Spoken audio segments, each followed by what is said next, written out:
Assalamualaikum warahmatullahi wabarakatuh.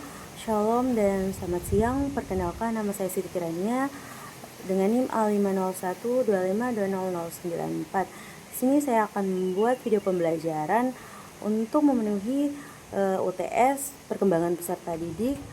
Baik, mungkin berikut penjelasannya. Baik, materi pertama di sini yaitu konsep perkembangan dan pertumbuhan. Dalam perkembangan peserta didik, kita mengenal dua istilah penting, yaitu pertumbuhan dan perkembangan. Pertumbuhan adalah perubahan yang terjadi pada aspek fisik dan dapat diukur secara kuantitatif, seperti tinggi badan, berat badan, dan ukuran tubuh. Pertumbuhan biasanya ini memiliki batas tertentu dan berhenti ketika seseorang mencapai usia dewasa. Sementara itu, perkembangan adalah proses perubahan kemampuan individu yang meliputi aspek kognitif, emosional, sosial, dan moral. Perkembangan bersifat kualitatif, artinya tidak dapat diukur dengan angka, tetapi dapat diamati melalui perubahan perilaku. Misalnya, anak yang awalnya belum bisa berpikir logis, kemudian mulai mampu memecahkan masalah. Dengan demikian, pertumbuhan dan perkembangan saling berkaitan.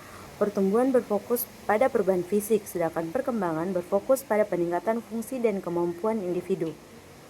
Baik, materi berikutnya yaitu prinsip-prinsip perkembangan. Perkembangan manusia memiliki beberapa prinsip dasar. Yang pertama, perkembangan bersifat kelanjutan.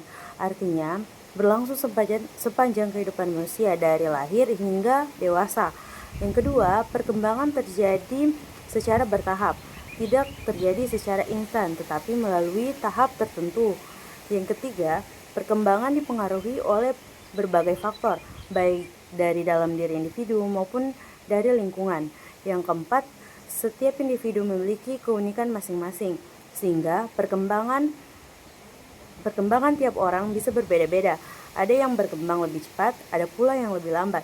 Selain itu, perkembangan bergerak dari hal yang sederhana menuju hal yang lebih kompleks. Misalnya, anak belajar berjalan sebelum mampu berlari, dan belajar berbicara sederhana sebelum mampu berkomunikasi secara kompleks. Selanjutnya di sini ada faktor yang mempengaruhi perkembangan. Perkembangan peserta didik dipengaruhi oleh dua faktor utama, yaitu faktor internal dan faktor eksternal. Faktor internal berasal dari dalam diri individu, seperti genetik atau keturunan. Faktor ini menentukan potensi dasar seseorang, termasuk kecerdasan, bakat, dan kondisi fisik. Sedangkan faktor eksternal berasal dari luar individu, seperti lingkungan keluarga, sekolah, teman sebaya, dan budaya. Keluarga merupakan lingkungan pertama yang sangat mempengaruhi terhadap perkembangan anak. Sekolah membantu mengembangkan kemampuan akademik dan sosial, sedangkan lingkungan, pergaulan dapat membentuk sikap dan perilaku anak. Dengan demikian, perkembangan merupakan hasil interaksi antara faktor bawaan dan lingkungan. Di sini ada teori perkembangan, ada 4 teori utama: psikoanalisis, kognitif, behavioristik, dan yang terakhir humanistik. Baik, teori yang pertama yaitu teori psikoanalisis. Teori ini dikemukakan oleh Sigmund Freud. Menurut Freud, perilaku manusia dipengaruhi oleh alam bawah sadar. Ia membagi struktur kepribadian menjadi 3 bagian, yaitu id adalah dorongan naluri, ego adalah pengendali, dan superego adalah nilai moral. Kelebihan teori ini adalah menekankan pentingnya pengalaman masa kecil dalam membentuk kepribadian. Namun, kelemahannya adalah sulit dibuktikan secara ilmiah, karena banyak konsepnya bersifat abstrak. Baik, teori yang kedua yaitu teori kognitif.